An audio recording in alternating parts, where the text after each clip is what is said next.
Hello everyone. Today we will study about underwater concreting.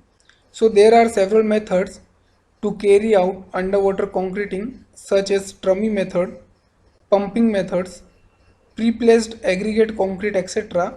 which are described. So the underwater concreting techniques designed mostly to prevent cement washout. So these methods did not obtain the full purpose of avoiding cement washout at early stage of using underwater concreting apart from cases where large masses of concreting were employed. So however, more recent techniques could obtain the objective of preventing washing out of concrete. So in this video, various methods will be explored. So this is a part 1 of the video. So in this part 1, we will study some methods of underwater concreting and rest of methods we will study in our second part of this video. So following are the methods of underwater concreting.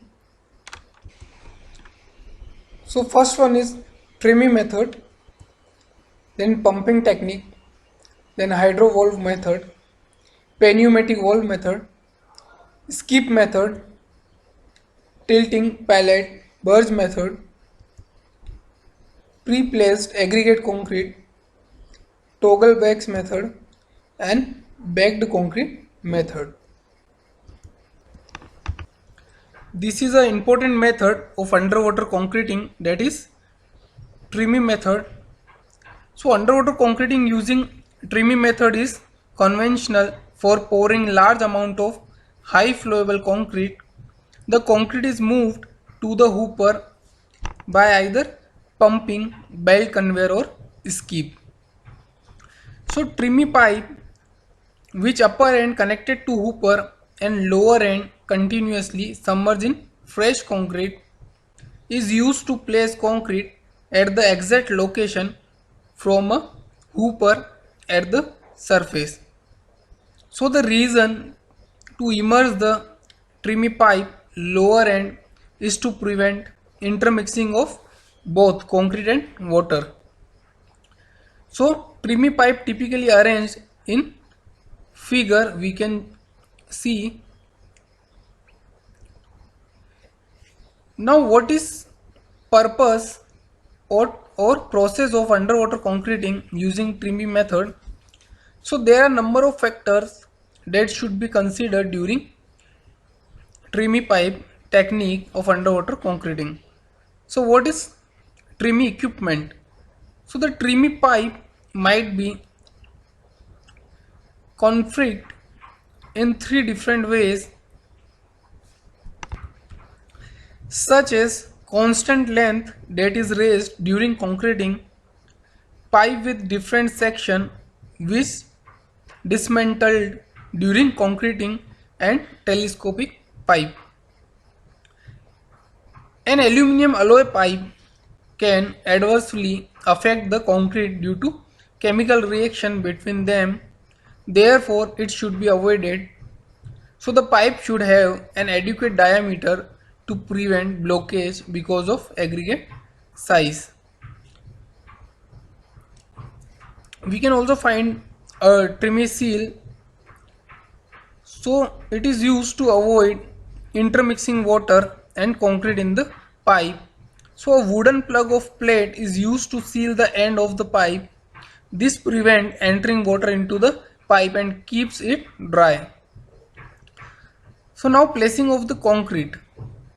So as soon as concreting began, the pipe mouth should be submerged up to 1 to 1.5 meter into fresh concrete to prevent water entering to the pipe.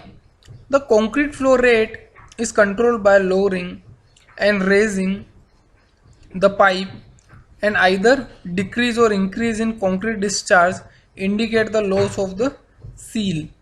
Therefore, flow of concrete should be continuous and carefully monitored. The second important point is underwater concreting using pumping technique. So underwater concreting using pumping technique is a developed version of Trimmy pipe, and it is quicker method for concreting in areas that is difficult to access such as under piers.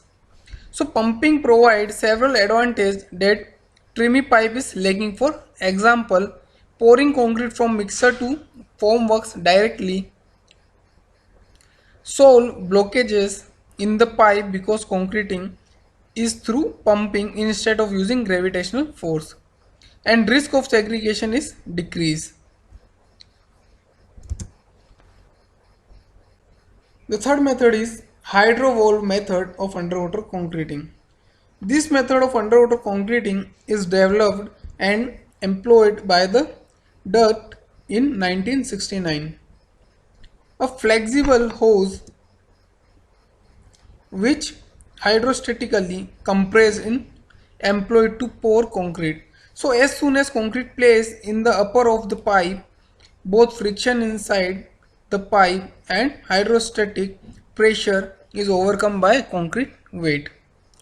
So this leads to move concrete slowly in the pipe and avoid segregation. A rigid tubular section is used to seal the end of the hose. This method is not costly and quite simple. So here we can see typical hydrovolve arrangement through this image. The fourth point is underwater concreting using pneumatic valves. So pneumatic valves are joined to the end of the pipeline of concrete. There are different type of valves which are employed for underwater concreting such as Abatong, Sebema and Siemens. These two valves are alike apart from a sensor that attached to the latter. Its function is to close the valve when concrete reach determined thickness. Another type of valve is available which can be used to pour concrete at a depth of 52 meter without immersing end of the pipe. The function of the valve is to permit, restrict, stop the discharge of concrete, and this method is the useful technique.